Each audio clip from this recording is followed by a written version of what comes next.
Allez, on se retrouve devant la situation qui a redémarré. Donc j'ai fait les réparations, j'ai dû donc changer le différentiel 30 mA courbe A et également un petit disjoncteur 2 A pour protéger la tempo. Voilà, donc je vous renvoie à mes anciennes vidéos sur les schémas d'installation. Donc j'ai changé les câbles 1.5 de sonde de tension et de la commande aussi et de barrement d'alimentation du disjoncteur 2 A. Également, par contre, pour le câble de phase là qui a bien cramé, je vous mets la photo. Pour éviter de trifouiller l'inverseur de source ici, j'ai fait une extension de câble, donc avec des cosses Nipex et puis un bon sucre bien serré, etc. Alors c'est bien costaud, hein, et puis ça passe bien, c'est du gros sucre. Voilà, pour qui va jusqu'à 25 carrés, donc pour du 16 carrés c'était aucun souci. Voilà, c'est réparé. Et évidemment je réponds à vos questions. Est-ce qu'il y avait un détecteur de fumée? Ben oui, il était là, il était à 50 cm, il ne s'est pas déclenché du tout. Donc moi je pense que ça n'a pas brûlé, il n'y a pas eu de fumée en fait, ça a été lent. Ça s'est affondu tranquillement. Alors peut-être les derniers instants ça s'est un peu accentué, mais je pense pas qu'il y a eu de fumée. Et donc je vous dis, le détecteur était vraiment à côté, et quand je suis arrivé ça sentait pas le cramer, mais vraiment pas. Donc c'est en ouvrant effectivement la boîte ici que, ah là oui j'ai senti, j'ai vu évidemment, mais j'ai senti. Mais voilà, donc c'était une panne qui était longue à mon avis. Et moi c'est peut-être un problème de serrage, mais je vous dis ici j'ai contrôlé 3-4 fois le serrage pendant les 2 dernières années, donc c'est pas comme si je l'avais jamais fait. Donc j'ai contrôlé systématiquement, et ça a été fait peut-être la dernière fois il y a 6-7 mois. Donc vous voyez, c'était pas il y a si longtemps, et c'est pas le premier contrôle, c'est le deuxième ou troisième, peut-être plus. Donc moi je mets une petite pièce quand même sur une défaillance du disjoncteur différentiel, voilà, pour X ou Y raison, qui s'est mal fait. Et j'ai quand même un petit peu, alors on m'a posé la question combien il y avait de sondes de tension en 1.5 carré dans le 16 carré. Il y en avait 2. Alors j'en ai mis plus qu'une parce qu'il faut alimenter quand même le disjoncteur 2 A. L'autre je l'ai mis repiqué ailleurs sur la tempo. Donc voilà, ça en fait qu'un, et c'est donc il y a un connecteur Knipex 16 carré dans le bornier et un fil monobrin 1.5 carré et j'ai vraiment chaque fois que je fais un montage, je tire dessus, hein, évidemment, c'est la base, hein. Donc on vérifie les serrages, je tire. Donc je vous ai dit, ça a été fait plusieurs fois. Donc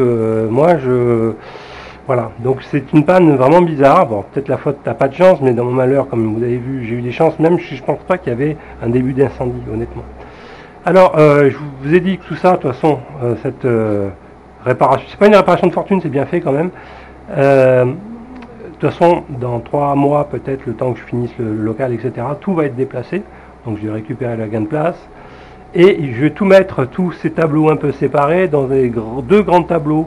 26 modules, 3 rangées minimum, 18 modules minimum. Alors je les ai à 60 € les 3 rangées. J'aimerais bien 24 modules, mais alors du coup ça passe à des prix 150, 160 €. Bon, je trouve que c'est x3 pour quelques modules en plus sur l'horizontale, ça fait un peu exagéré. Donc je pense que je vais me rabattre sur les 18 modules en 3 rangées à 60 €. Et il va falloir que je fasse les boucles aller-retour en 16 carrés jusqu'au local. Donc grosso merdo, je vais commander pour faire des allers-retours. Enfin, il y a un aller qui fait 20 mètres, donc sur les 3 couleurs. Et voilà, et en tout, avec phase neutre et puis une seule allée pour la terre, je vais avoir à peu près 100 mètres de câble. Et actuellement, je l'ai trouvé à 3 € le 16 carrés souple. Donc si vous avez moins cher, dites-le moi en commentaire. Évidemment, là c'est en France en plus. Pas si c'est un truc en AliExpress, bon, et si c'est 2,80 €, franchement je vais pas le faire. Si c'est 1 €, je veux bien, le 16 carré souple, mais là si c'est 2,80 €, je le ferai pas. Voilà, donc dites-moi si vous avez des bons plans, et tout va être transféré. Et donc je vous rappelle les premières vidéos en route vers la photovoltaïque, vous avez donné le schéma. Donc je vous rappelle qu'il y a une boucle, hein, pour attaquer l'inverseur de source. Vous avez une Enedis qui arrive sur une entrée en haut par exemple de Enedis, ou c'est en bas plutôt, et puis le retour, donc ça fait une boucle qui va jusqu'au tableau. Cette boucle il va falloir la renvoyer au local. Mais au préalable, vu que je vais décentraliser un peu les commandes, je vais installer ici, vous voyez, il y a un peu de place, il y a même un riding qui est en attente, mais bon, je vais de l'enlever. Je vais installer ce petit tableau, mini tableau, 4 unités, où dedans il y a un inverseur de source manuel, il restera en manuel, où je vais mettre Enedis direct, par exemple, sur la voie du haut, et quand je serai en bas, ça va être renvoyé au local, c'est-à-dire Enedis ou solaire, donc c'est-à-dire que du coup, ça sera pour ce deuxième inverseur de ressources qui sera commandable évidemment par le PV Brain.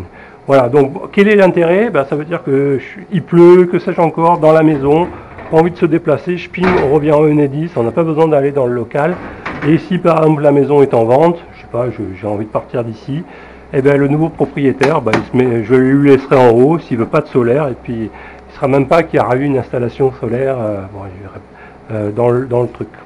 Voilà, donc tout va être déplacé, je vais augmenter la taille des goulottes aussi, parce que je trouve que c'est pas assez large, je vais mettre au moins, là c'est quoi, c'est du 5 cm, je mettrai quasiment des goulottes de 10 pour être à l'aise.